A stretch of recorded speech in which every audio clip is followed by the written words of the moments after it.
Mind vision traders की तरफ से फैसल अमीन, और आज तारीख है 6 अप्रैल, और 7 के लिए कवर करेंगे मंडे के दिन। S&P उसी तरह टूटा जिस तरह हमने इसको एंटिसिपेट कर रहे थे, मार्केट उसी तरह क्रैश कर गई। हमारा टारगेट 5100 था मिड अप्रैल के लिए, ये पहले ही उधर तक पहुंच गया। हमारा था कि थोड़ा टाइम लगेगा कि जब टैरिफ इम्प्लीमेंट होंगे तो ये उसमें वेट करेगा।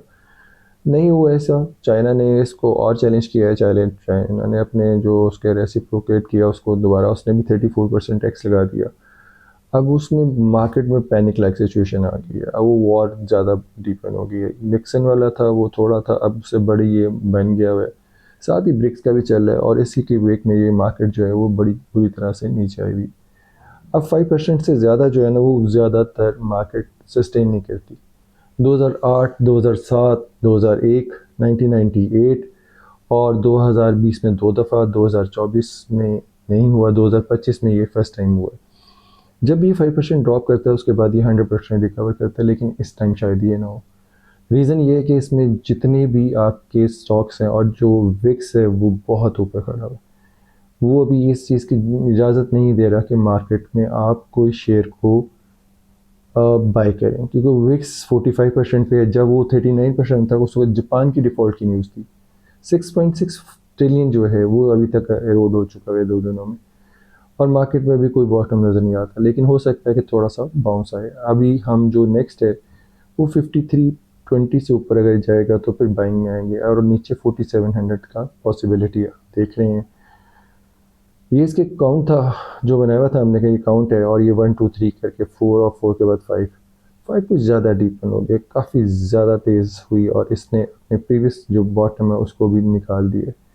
अब इसके पास जगह तो है कि 49 और 47 में जाके कहीं रुके, और अगर रुकती है तो उसमें क्या चीज़ होती है। अब इसमें एक चीज़ जो बड़ी इंपॉर्टेंट है वो अभी थोड़ी देर तक डिस्कस करेंगे। कॉट रिपोर्ट में जो नज़र आ रहा है, फंड मैनेजर्स बुरी तरह फंस गए। उन्होंने अपनी पोजीशनें ऑफलोड कर रहे हैं। अगर वो मार्जिन कॉल्स का मसला और वो चीज़ें आती हैं तो ये चीज़ें और मुश्किल में आ जाएंगी। हाँ जी, ये ऑयल है।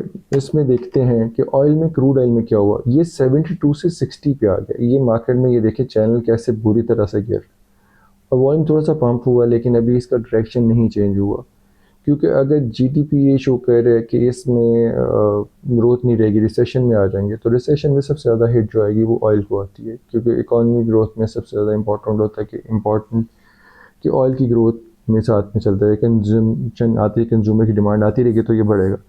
जब डिक्लेयर हो रहा है कि वॉर है, और इसमें जो है ओपेक ओपेक ने इसकी सप्लाई बढ़ा दी है। सप्लाई बढ़ाने से ये हुआ कि ये मार्केट क्रैश कर गई। अभी के लिए तो ये क्रैश कर गई, और इसका जो अभी तक short term bottom not in site. हो सकता है कि थोड़ा करेक्शन, हो सकता है कि इसका करेक्शन 64 तक आए, और 64 करेक्शन के बाद ये 56 या 52 तक चला जाए। मैं इसको बाय नहीं करूँगा। अब इसका जो टोटल सिनेरियो वो चेंज हो चुका हुआ है। अब इसमें दूसरा जो एक स्टॉक है वो आप देखें कि वो गोल्ड और सिल्वर को डिस्कस करते हैं। गोल्ड जो है वो अभी तक उस तरह नहीं टूटा जैसे कि सिल्वर ने अपने आप को कोलैप्स किया है।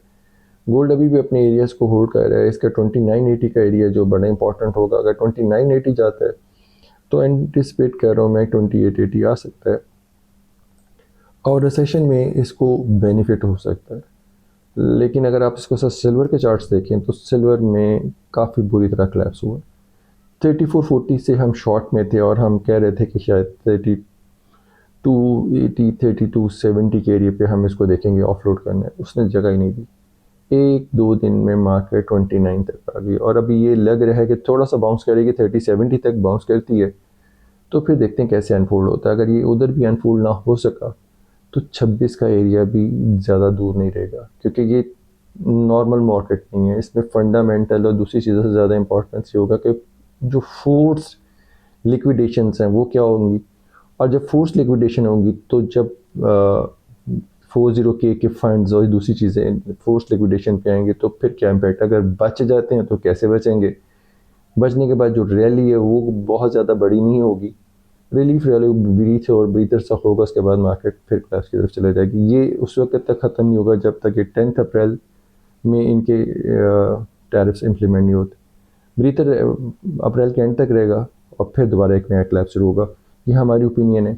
हम इस ओपिनियन तक इसको अभी क्लोज़ करते हैं, फिर देखते हैं कि इसके ब्रेक के बाद दोबारा कल मंडे को मिलते हैं कि क्या और किस तरह अनफोल्ड हुई मार्केट। तब तक के लिए खुदा।